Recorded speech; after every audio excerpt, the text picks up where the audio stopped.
आपण पाहत आहात नाशिक खबर न्यूज, जनतेचे हक्काचे व्यासपीठ। नाशिकमध्ये भीम जयंती मोठ्या उत्साहात साजरी करण्यात आली। मोठा राजवाडा काळे चौक येथून भव्य आणि जल्लोषमय मिरवणुकीची सुरुवात करण्यात आली होती।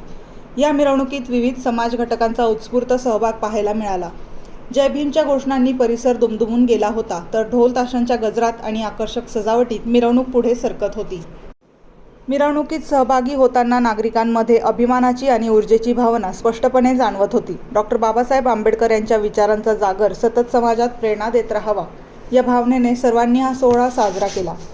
यावेळी आमदार देवयानीताई फरांदे, नगरसेविका हेमलता पाटील, सीमा पवार, सीमा ठाकरे, नगरसेवक राहुल शेलार, प्रथमेश गीते, रंजन ठाकरे, विनायक पांडे, आनंद सोनवणे, बाळासाहेब शिंदे, संजय साबळे, गणेश कांबळे आदी मान्यवर उपस्थित होते।